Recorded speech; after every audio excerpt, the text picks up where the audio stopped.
I grew up on an island with one rule: never talk about the other island.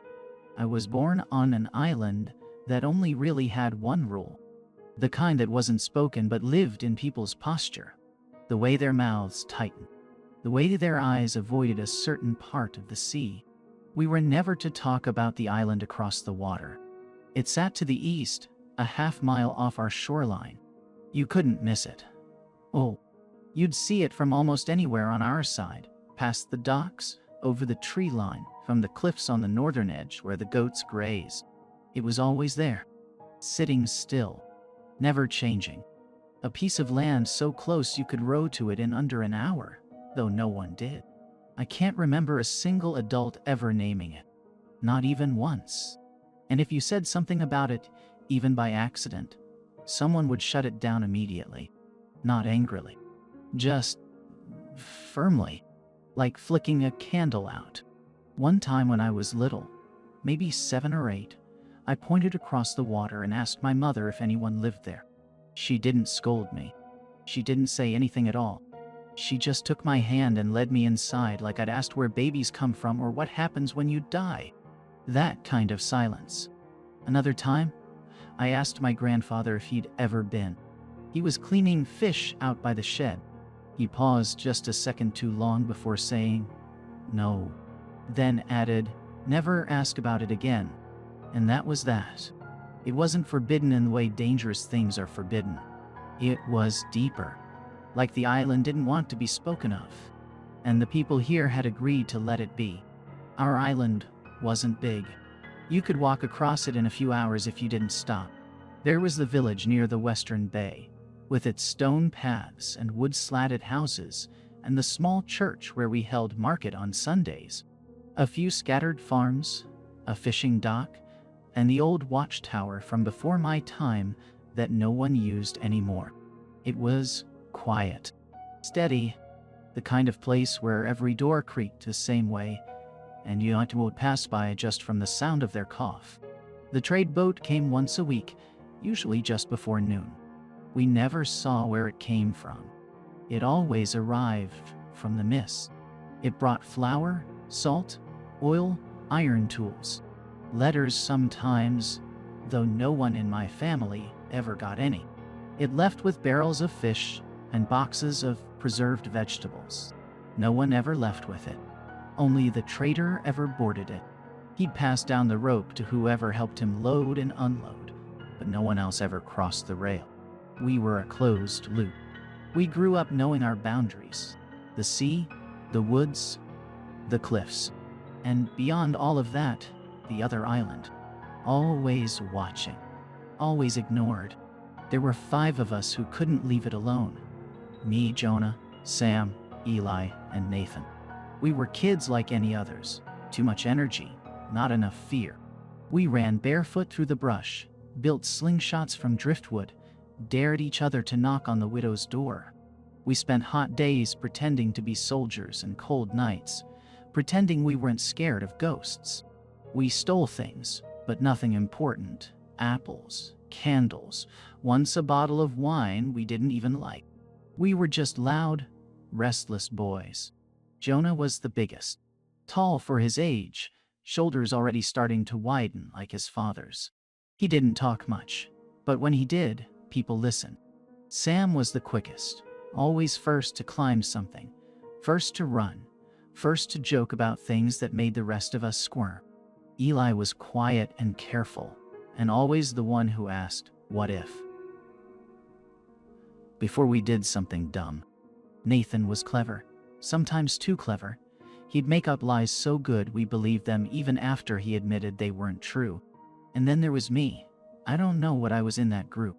I guess I was the one who remembered, the one who carried it longest. We never said it out loud, but we all watched the island. From the rocks by the southern cliff. From the upper fields when the wind cleared the trees. From the shore, when we were supposed to be fishing, but spent more time staring at the horizon. We'd talk about it only when we were sure no one else was listening. "Maybe it's a ruin," Eli once said. "Like, People used to live there, but something happened. Sam snorted. What, like ghosts? Maybe it's where the traitor comes from, I offered. He never says. Jonah said nothing, just stared into the distance. We didn't speak of it often, and when we did, it was always with that half-serious tone kids use when they're testing how far they can push something without making it real. But over time, the idea started to settle. Not in our mouths, but in our bones. Like it had been waiting there all along. We didn't plan it then, but I think we all knew we would. It was Jonah who said it first. We were behind the storehouse, the 5 of us perched on a broken cart that sank slightly in the middle, chewing through whatever scraps we'd stolen from our kitchens. Salted fish, hard bread, half-rotted apples that still had enough sweetness left in them to be worth the trouble. The kind of food that tasted better because it wasn't given to us. He didn't clear his throat or build up to it. He just said, "I think we should go," like he was talking to himself. No one asked where. We all knew. That silence, the way no one looked at each other, the way we kept chewing like the words hadn't landed, that was agreement. Sam spat a seed into the dirt. Tomorrow. Jonah still didn't look up. 2 mornings? Before sunup? Nathan nodded. Eli wiped his hands on his pants. I didn't say anything, but I was already picturing the tide. We met 2 mornings later, just before sunrise, in the kind of pale, still light that feels like the world hasn't started yet. The moon was still visible, hanging low in the sky, like it hadn't made up its mind to leave. The dirt was damp from night air, and everything around us smelled like the ocean. Not fresh like wind and salt, stale like old ropes and barnacles, and the inside of a bait barrel. We didn't bring much. A couple flasks of water, a loaf of bread wrapped in a cloth, some rope, a pocket knife none of us could use right. Eli brought his father's compass. The face was cracked, and the needle had a habit of drifting even when you held it steady. But he brought it anyway. Sam brought a hammer for some reason, though he never said why. Jonah had taken the skiff from the far end of the dock where the unused boats were kept. It wasn't in good shape, but it floated. That was enough. It creaked when we pushed it into the shallows, and for a second I thought the sound might carry and wake someone, but the village above us stayed dark. No lights, no footsteps, just the soft hiss of water and the thump of oars against the side of the hull. We climbed in. Jonah and Nathan took the oars first, setting a rhythm without speaking. The rest of us sat in silence, our backs to the shore. I didn't look back. The water was colder than I expected. Not freezing, but deep cold, like it came from underneath something. There wasn't much wind, just a faint breeze that moved in slow, irregular pulses. It brushed the surface of the sea in places. I watched the light from the sky ripple and disappear beneath the oars as we moved. As we got farther out, the shape of the island came into view, slowly, like it was pushing through fog we hadn't noticed before. I'd seen it all my life, but only from shore. Now, from the water, it felt different. Bigger. Heavier.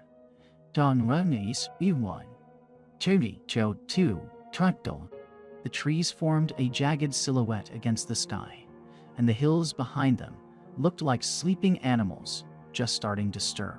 The closer we got, the more it felt familiar. The shape of the coastline, the slope of the land.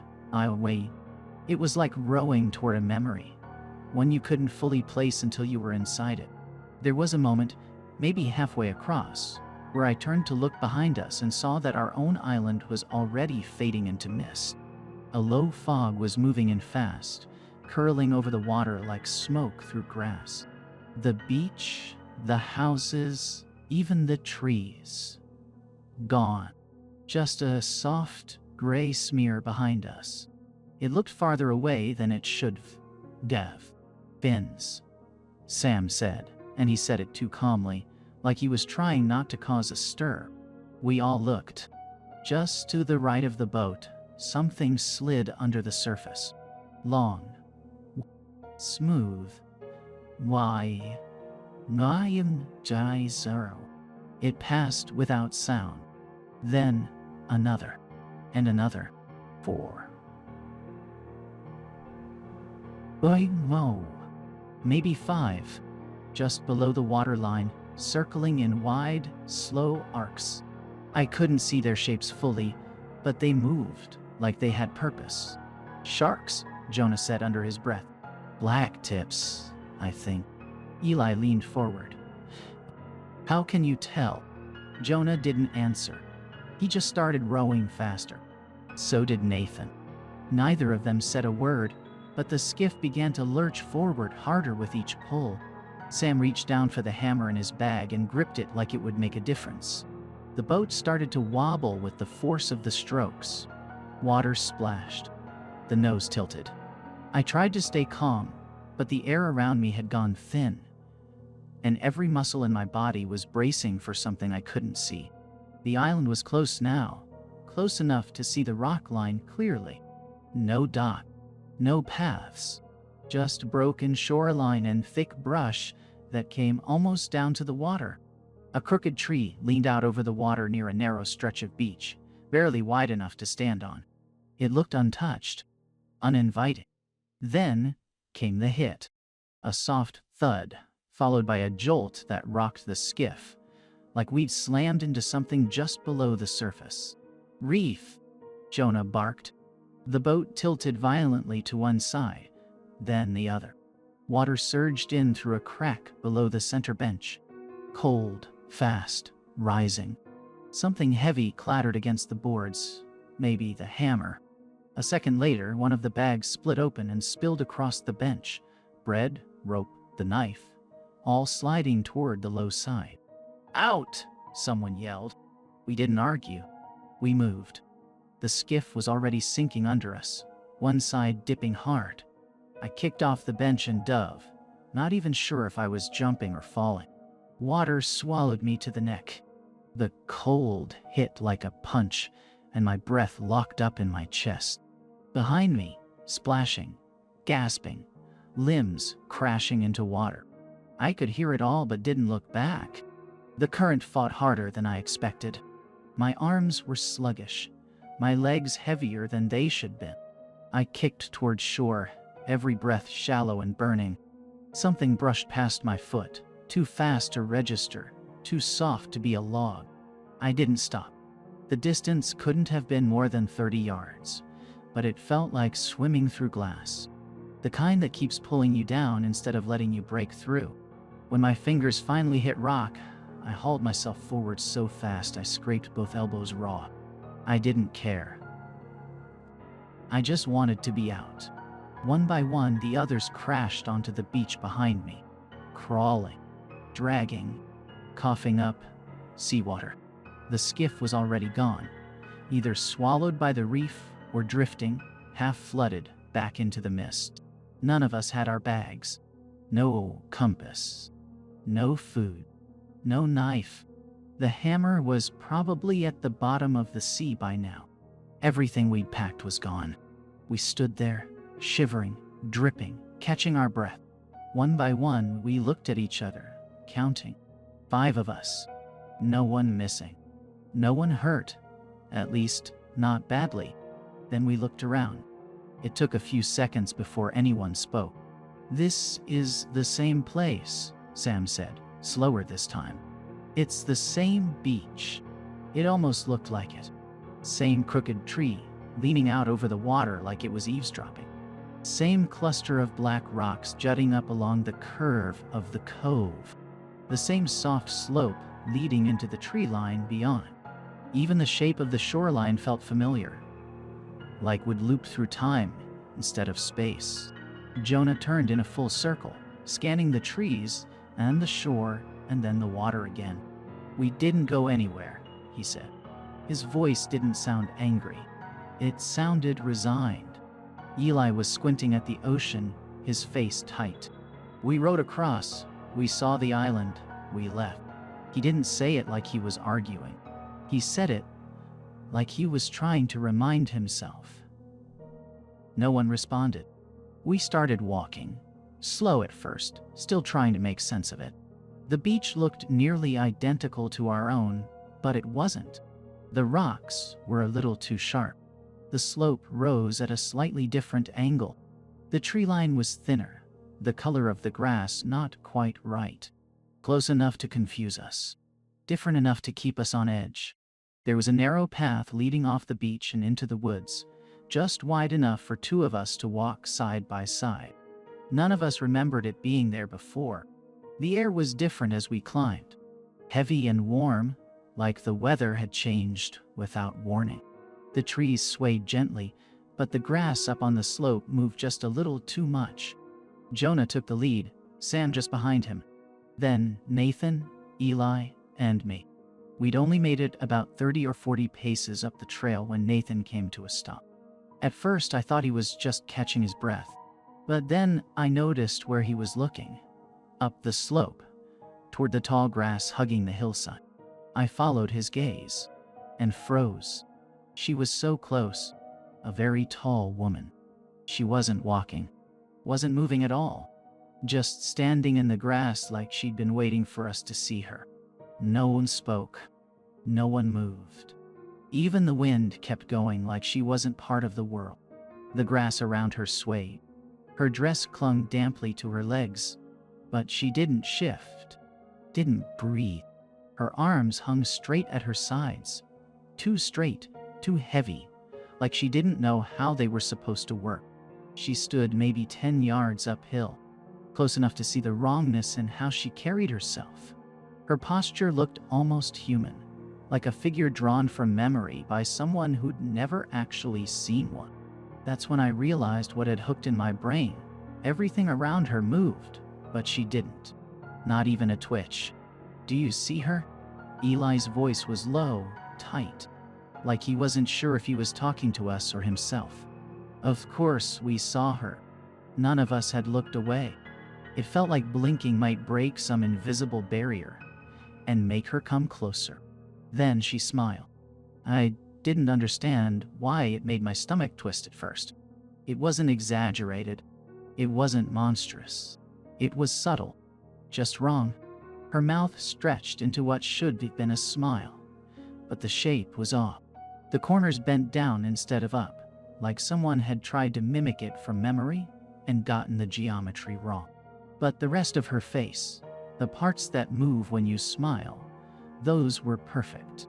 The cheeks lifted, the skin around her eyes crinkled. That mismatch was worse than anything else. Her eyes were kind, genuinely kind. Not cold, not distant. She looked at us the way a mother looks at her children. There was warmth in her expression, and it made my skin crawl in a way I still can't explain. I can tell you this, if I'd known then what I know now about that woman, I would have turned and swum back out into the water. I would have taken my chances with the sharks. Gladly. She raised her arm. The motion was slow, unnatural, like her joints didn't belong to her. Her hand lifted until one long, stiff finger pointed straight at us. We didn't scream. We didn't run. We just started backing away, careful not to turn around, like we thought not facing her would make things worse. Sam bumped into Jonah, who muttered a curse under his breath. Why is she pointing at us? Sam asked, barely audible. Nobody answered. I kept watching her finger. Something felt off. The angle. It wasn't quite right. Eli squinted, stepping half a pace forward. Wait, he murmured. I don't think she's pointing at us. I looked from her finger to her face. He was right. Her eyes weren't on us. They were aimed just above our heads. Her arm cut across the air in a straight line, not to us, but over us. That's when I felt it, that slow pull in my gut, the primal feeling that something was behind me. We turned, all at once, and saw 5 people standing in the woods behind us, just beyond the path, half shaded by the trees. Not hidden. Out. Just waiting. They looked like us. Same height. Same hair. Oh, same builds. But they were wrong in ways you didn't notice at first. The clothes were mirrored. Buttons on the wrong side. Shoelaces tied in configurations that didn't make sense. Nathan's double had a tear in his shirt, but on the opposite side. Eli's double stood with arms crossed like he always did when nervous, except the arms were reversed. Left where the right should be. They weren't moving, just standing there, perfectly spaced, aligned, like mannequins arranged in a storefront. We didn't speak. They didn't either, just stared, expressionless, like they were waiting for something. I stepped back without meaning to. The crunch of leaves underfoot sounded deafening. The air had changed. Not colder, not darker, just wrong. Like the rules we trusted had quietly stopped applying. I glanced back at the woman. She was still there, no longer pointing. Her body hadn't moved an inch, but her head was pushing forward. Just her head, tilting, straining toward us like it was being reeled in. Her neck stretched too far, vertebrae visible under skin that looked too tight to bend. Like she was trying to close the distance without taking a step. Like she wanted to reach us with her face alone. She stared at us with that same backward smile, mouth bent into a shape sorrow should never take, and those warm, impossibly kind eyes. That contradiction, grief twisted into joy, settled in her face like it had always belonged there. Her eyes were on us now, not the doubles. Us. I could feel the weight of her attention pressing against my chest. Eli made a sound, a sharp, shaky breath in that collapsed into a sob. Quick. Uncontrolled. That was all it took. Her body didn't move. Mutual. Her face didn't change. She just opened her mouth and screamed. It didn't sound human. It didn't sound like anything that should exist. It started low, like the groaning of a ship under pressure. Then it rose into something sharp and metallic, like rusted metal being torn apart underwater. The pitch climbed beyond what a person should be able to produce. We hit the ground instantly, hands to our ears. The sound wasn't just loud. It was inside us, in our bones, our teeth, our skulls. Sam was yelling something, but I couldn't hear it. All I could hear was her. And then it stopped. No fade, no echo. Just gone. The silence that followed hit just as hard. My hearing felt muffled, like I'd been underwater. For a few seconds, I could only hear my own breathing, sharp and uneven. When I looked up, she was gone. And the others, the ones who looked like us, they were gone too. Disappeared without a trace, like they'd never been there at all. I want to go back, Eli said behind us. His voice cracked halfway through. We shouldn't have come here. We need to leave. None of us answered. We didn't have a plan for any of this. We didn't even know what this was. I think we are home, Nathan muttered, but it came out wrong. No one agreed. No one even looked at him. Because whatever this place was, it only looked like home. And now it knew we were here. We had no boat. No choice. So we moved inland. There wasn't a conversation about it. No group decision. Just a quiet understanding that staying where we were felt worse than pushing deeper into the island. We didn't know what we were looking for. Maybe shelter, maybe sense. But doing nothing seemed like asking for whatever came next. The forest swallowed us quickly. The path that had been there a few minutes ago disappeared behind a wall of brush and bark. The deeper we walked, the stranger everything became.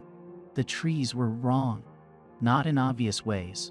Nothing that would scream out to someone who'd just arrived. But we knew trees. We'd grown up climbing them, chopping them, counting the rings of ones that had fallen in storms. And these felt like copies, imitations. like something had tried to recreate them from memory and missed the proportions. Too many knots. Branches that twisted back toward the trunk. Bark that felt like damp cloth when your hand brushed past it. The ground was soft, but not with moss or leaves. It felt loose, like something had recently shifted underneath it. The air smelled like iron and mildew and something sweet rotting deeper in the woods. Eventually we found a clearing, no wider than a fishing boat. A fallen tree split it down the middle, half uprooted, with thick green moss crawling along its trunk like veins. Jonah sat down on it, hands on his knees, his face pale. "What the hell was that?" he asked. No one had an answer. Sam was pacing again, running a hand through his hair over and over. Eli stood with his back to a tree, eyes scanning the brush as if he expected the woman, or something else, to step through it at any moment. That's when we heard it, a click. Soft. Mechanical. Out of place. Not a branch snapping or the wind shifting, but the distinct sound of a latch lifting. A door opening somewhere ahead of us in the woods. None of us said to move toward it, but we did. "Where are me? A stew, too." No one suggested turning back. No one asked if we were sure. Maybe because saying it out loud would make it real. Or maybe because that sound, the quiet, metallic certainty of it, felt like a thread pulled taut, and we couldn't stop ourselves from following where it led. As we moved, the forest didn't grow thicker. It grew darker. The light filtering through the trees lost its sharpness. Not just shade, like the sunlight itself had started to dim before it reached the branches. The air pressed in again. Not sharp, like on the beach. Heavier, like something watching had started to breathe. Eventually, the trees broke into another clearing.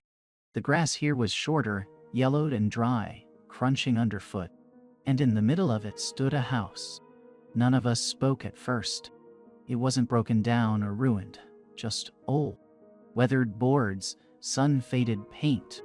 A small porch sloped slightly to one side, and the roof looked like it had sagged a little in the middle, like something heavy had once sat on it. It looked like the kind of house someone might still live in. We approached, slowly. Cautious, not curious. Something about it made our steps slow down without us talking about it. I kept scanning the windows, half expecting someone to be standing just behind them, watching. Nathan stopped before the others did. He tilted his head slightly, then pointed to the corner of the porch. "My dad made a post like that," he said quietly.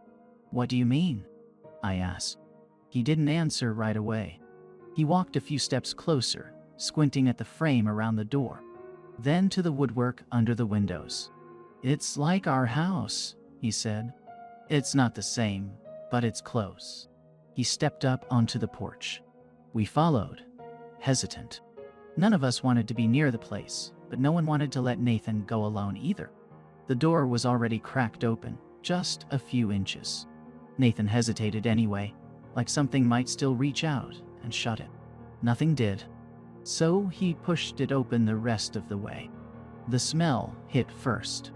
Just stale air and old wood, like a room that hadn't been opened in too long. The kind of place where dust doesn't float. It just settles into the walls.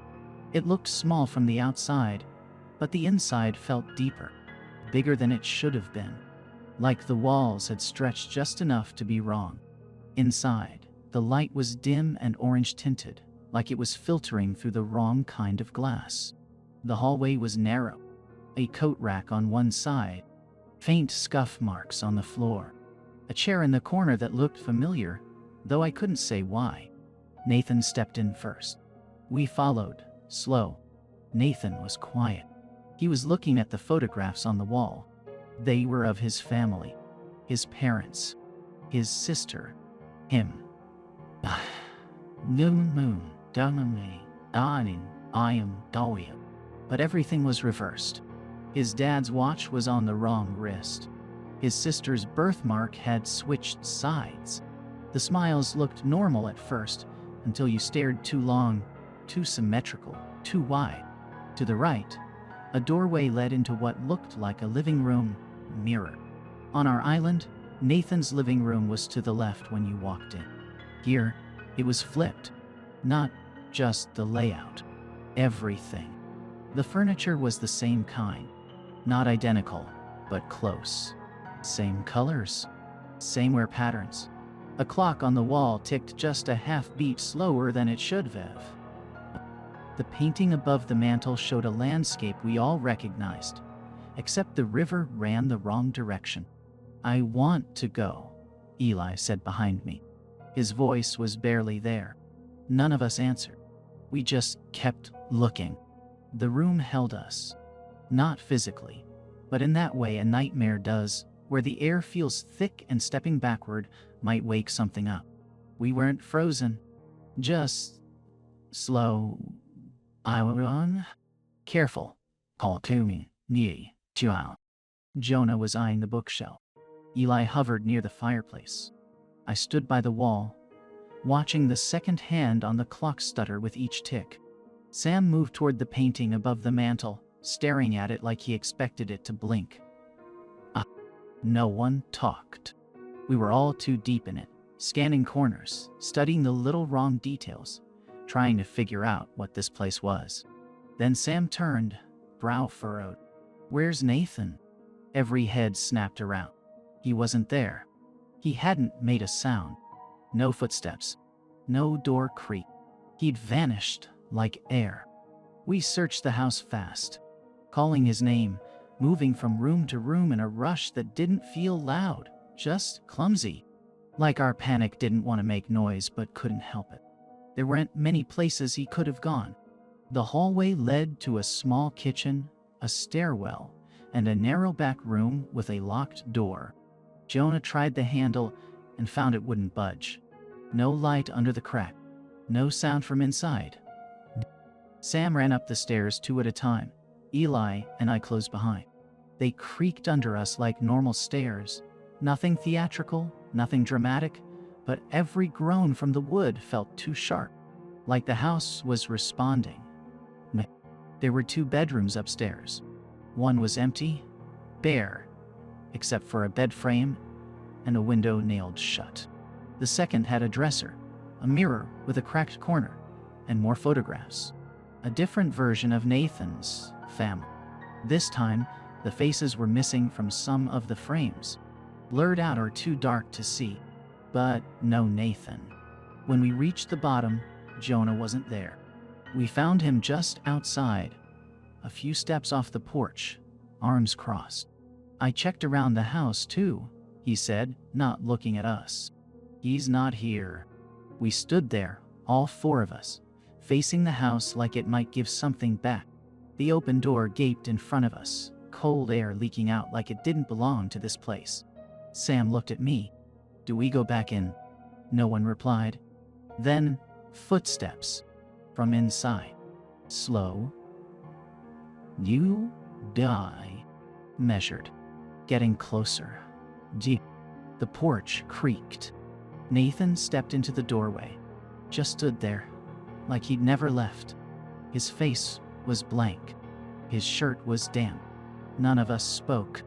No one moved. He stepped forward slowly, one hand brushing the frame like it grounded him. He looked rested, calm, not sure. His clothes were the same, but the fit seemed off, like they belonged to a version of him just slightly smaller or built differently. He blinked, squinted at us, then frowned, puzzled. "What?" he said. "Why are you all staring at me?" Eli was the first to speak. "Where the hell did you go?" Nathan tilted his head. "What do you mean?" "I was upstairs." "We checked upstairs," I said. "Every room." Nathan looked at each of us, one by one.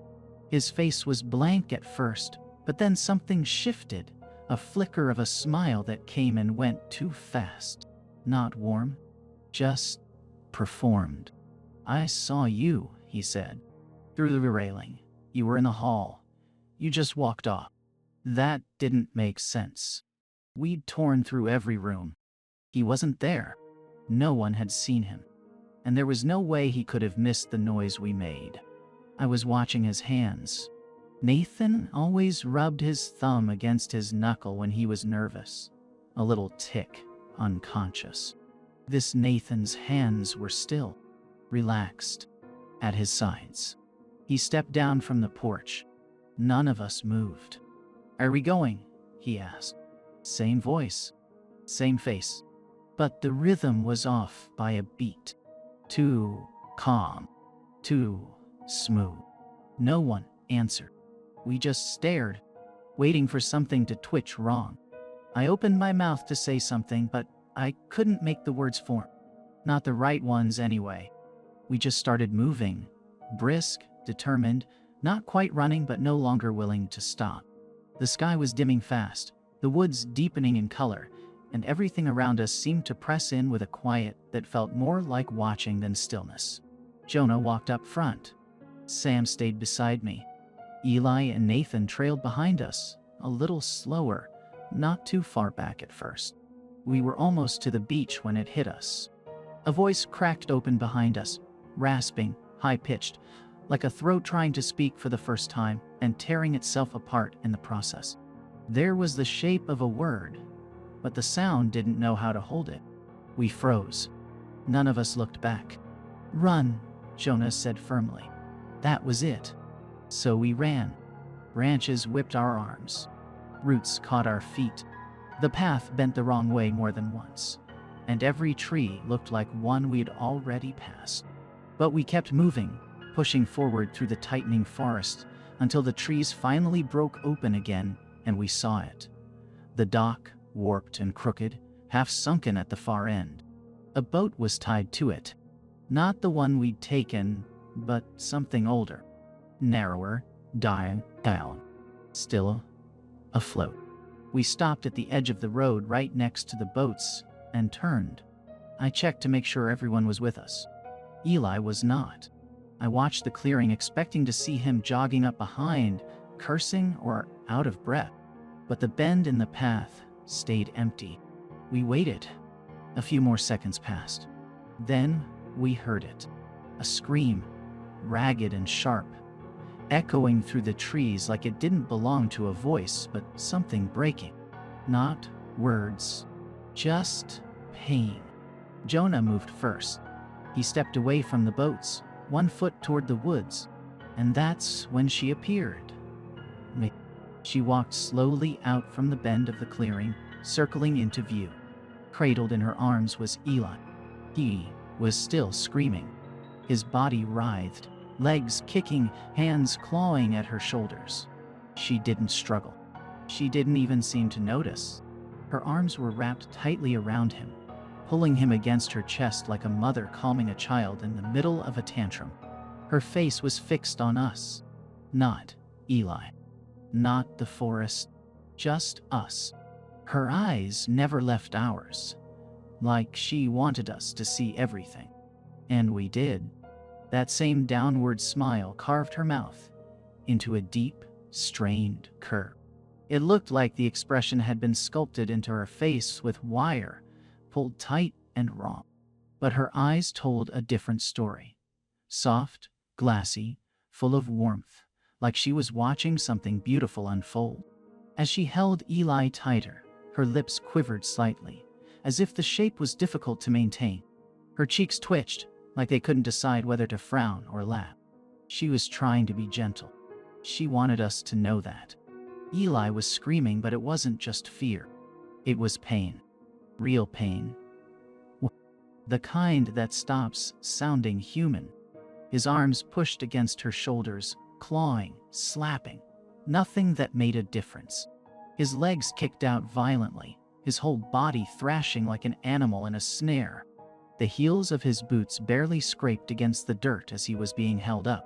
And still, she looked at us, like we were the ones she was holding. Sam made a sound, half a sob, half a curse, and stepped forward. Jonah grabbed his arm. "We can't," he whispered, his voice cracking. "We can't." Why? But we all took a step anyway. I did. I felt my foot move before I meant it to, like something in me couldn't stand still and watch. Then Eli screamed again, louder this time, high and desperate, raw at the edges. The kind of sound that burns your throat even when you're not the one making it. He kept kicking, kept trying. She didn't flinch, didn't tighten her grip suddenly. It wasn't violence. It was pressure. Steady, controlled. Like she was soothing him into silence, one bone at a time. His screams of agony unraveled into a choking, broken gasp, like even his voice was giving out. Then we heard it. A single crack. Subtle. One subtle, quiet D. Like a thick branch snapping underfoot. Eli jerked once in her arms, then stopped moving. His head lolled against her shoulder. His arms dangled at his sides, empty of fight. She didn't stop smiling. She held him there, still watching us. Her eyes locked onto ours like she wanted to see what we'd do next. Her fingers brushed his back in slow, meaningless circles, like she was soothing him to sleep. Jonah stepped backward first, then Sam. I followed. I didn't even think, I just moved. The boat scraped against the rock as we pulled it into the water. Nathan hadn't spoken. I looked at him once, just once, and wished I hadn't. He wasn't crying, wasn't breathing hard. He was standing completely still, watching her. And there was something small and soft at the corner of his mouth. An attempted smile, just enough to be seen, just enough to be wrong. We climbed into the boat, pushed off. No one looked back except me. She was still standing at the edge of the trees, Eli's body limp against her chest. One arm wrapped around him like he was hers, and the other lifted slowly. She waved. We didn't speak on the water. None of us touched the oars at first. The tide pulled us gently, like the sea itself was too tired to fight. The sun had almost slipped beneath the horizon, casting everything in that strange copper light that makes the world feel unreal, like you're seeing it through memory instead of your own eyes. Jonah finally took one oar, Sam the other. I sat in the middle, arms locked around my knees, staring at the ripple patterns trailing behind us. I don't remember when we lost sight of the mirrored island. I just remember the moment the real one came into view. The same island we left, same houses, same hills, same docks. But we didn't come back whole. One of us was dead, and one of us came back wrong. There was a crowd at the shoreline. People from the village. Parents. A few old brothers. A grandmother with her arms folded tight. They weren't shouting or pacing or scanning the horizon. They just stood there, like they'd been waiting. The boat scraped against the sand. Hands reached out. My father, Sam's mother, Jonah's uncle. They helped us out without a word, their eyes flicking from face to face, counting. When they didn't find Eli, no one said it out loud. They just knew. His mother began to cry, quiet at first, then sharp and shuddering. His father stood behind her, unmoving, staring past us at the horizon, like he was still hoping to see his son come into view. One of the older villagers, maybe the priest, maybe just someone who'd done this before, put a hand on her back and gently led her away. She didn't resist. She just let herself be led, walking like someone made of paper. Someone reached for Nathan and pulled him ashore, calm and deliberate. His mother rushed forward next, throwing her arms around him, clutching him so hard it looked painful. She was crying too, but it was different. Her hands twisted in the back of his shirt, but her face stayed tense, like she was trying to convince herself this was really him. Like she already knew she'd have to let go again. Nathan didn't hug her at first. He stood stiff for a second. Then slowly, he wrapped his arms around her. When she pulled back to look at him, something shifted in her face. Her hands stayed on his shoulders, but her fingers had gone stiff. Her eyes scanned him like she didn't recognize what she was holding. Nathan smiled. "You're holding me like I died." His voice was almost playful. Almost. He let out a small laugh, quiet, thin, like he wasn't sure if the joke had landed. It was too practiced. It started too fast and ended too late, hanging in the air like it didn't know when to stop. His smile stayed in place, but it didn't settle right. The corners of his mouth began to pull down instead of up. At first it looked like a twitch. Then it kept going, bending further, stretching the muscles in his face into that same strained expression we'd seen on her. A smile that was trying to mimic joy, but failing at the geometry of it. His eyes didn't match it. They looked heavy, glassy, and full of something that didn't belong in a smile. Regret, maybe. Or grief. He wasn't afraid. Just resigned. Like something inside him understood what came next and didn't try to fight it. His mother let go of his arms.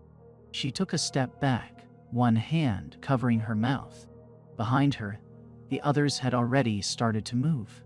They didn't raise their voices. They didn't argue. It was as if the whole village had already made peace with what needed to happen. A few men stepped forward.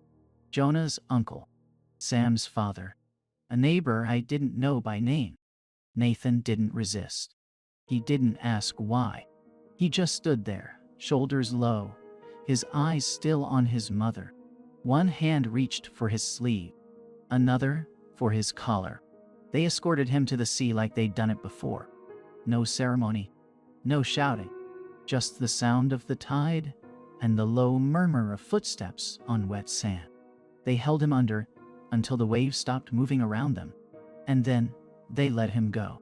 I still wonder if the real Nathan died in that house, or if we left him there, alive, watching us walk away. Sometimes I think what came back with us wasn't pretending. I think it believed it was him. We begged our parents to send someone back. A boat. A search party. Anything. Dieu. But they just looked through us, like we hadn't spoken. Like we hadn't seen what we saw. By the next day, no one even said his name.